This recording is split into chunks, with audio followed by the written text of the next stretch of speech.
guys, I hope you can hear me. Today I am feeling a little bit under the weather, so I'm not going to make a great video as long as video.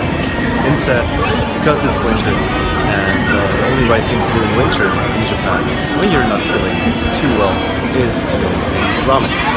And as I got a recommendation a couple of days ago to try a ramen place in Shibuya that is called Nanashi, I'll just do that and let you guys be part of it. So I hope you enjoy. Time to make my way through the crowds of Shibuya. As you can see, it's a busy night, as always.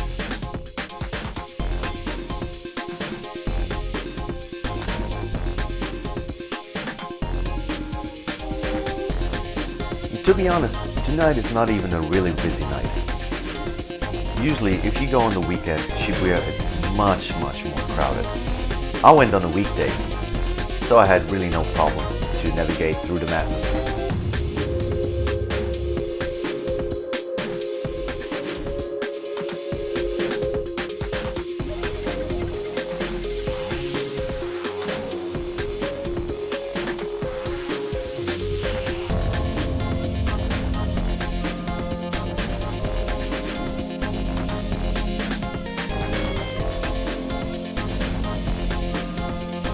You can easily spot the yellow-orange sign of Nanaichi. It's on the left side when you walk past 109 and just opposite of Royal Host and Hooters. Let's take a closer look at the menu. As you can see, Nanaichi is not really stingy with their toppings, and they even have an English menu, so you don't have to be worried that nobody will understand you if you don't speak Japanese. Besides the usual ramen, they also have all kinds of side dishes. I'm going for this bowl. Yeah, right. This one is called Zenbu Nose. This is the menu inside. They also have a lunch menu, so you can save a couple of yen when you come here during lunchtime.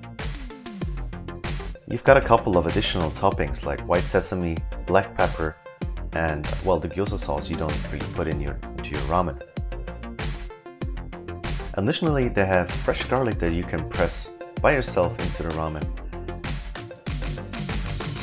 And of course Ryu, that gives your ramen the extra spiciness kick, but don't put too much. And here you can see the garlic press that you can use to press the garlic into your ramen. And of course you get a nice free tea, in this case mugicha.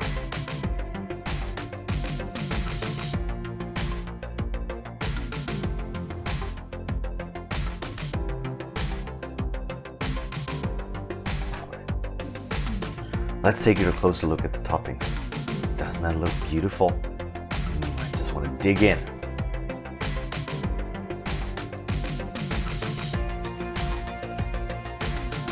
Alright, let me show you the toppings. How about we start off with the chashu, thick slice of delicious, fatty, and tasty chashu. Can't really go wrong with that.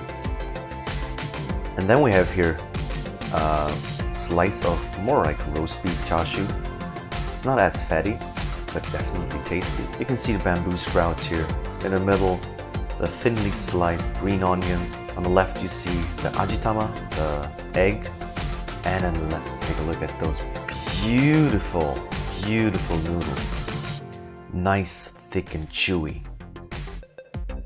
The soup has a really nice brown color, very typical for this kind of tonkotsu ramen.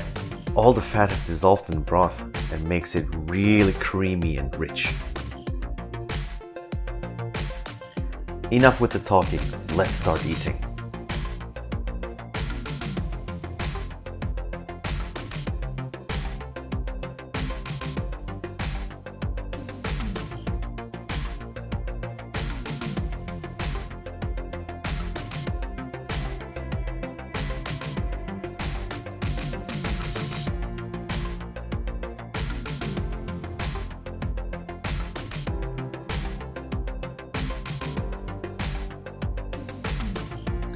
How about a little fight with the ajitama?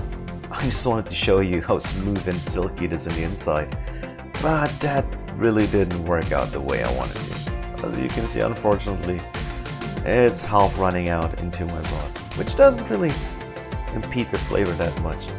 But I really want to show you like the really nice and rich inside. I mean, I almost made it. A lot of people don't know what to do with the nori. So this is how you do it. You just take a piece and then wrap some noodles around it. Simple as that.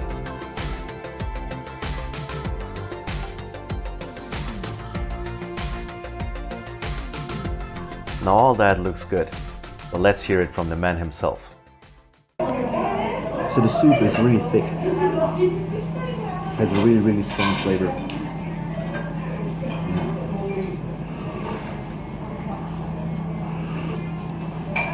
It's really rich. Not too salty. Very complex taste. Got like this very nice silkiness to it that I really love about Tonkotsu Ramen.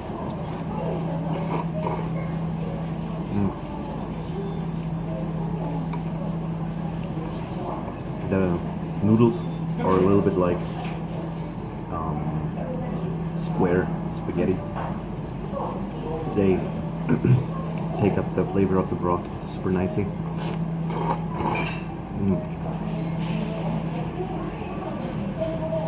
This piece of meat here, you might as well just get these as topping. They're amazing. And this meat is amazing.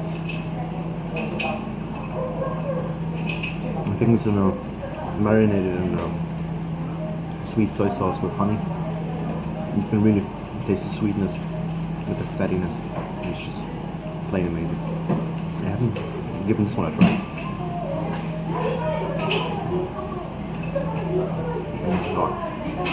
It just melts in your mouth. Very nice. To be honest,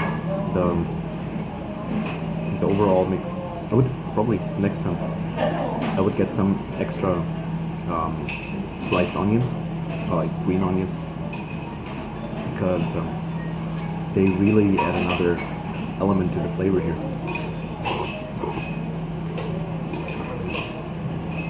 Overall, pretty amazing. Plus, the ajitama is just perfect. As soon as you open it, the yolk comes running out. It's just really good. You gotta give this a try.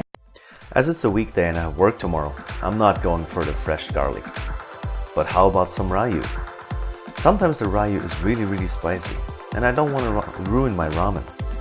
So I'll just go for a little bit, just to spice it up for the second half of the bowl. And that's how you do it. Just give it a whirl, not too much. You want to actually taste the stuff, and then dig in. Alright, let's get ready for some gyoza. So you saw the gyoza sauce on the side. Just put it in a little dish that you get. And then dip the gyoza in. And then there's nothing you can do wrong. Oh, or can you?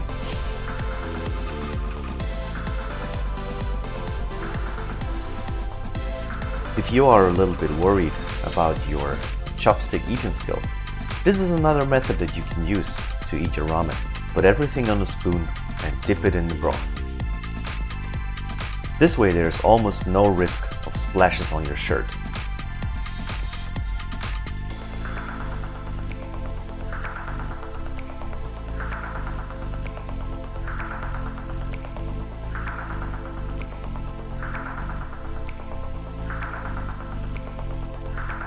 Some people say that eating all the soup, all the broth, is not really healthy for you.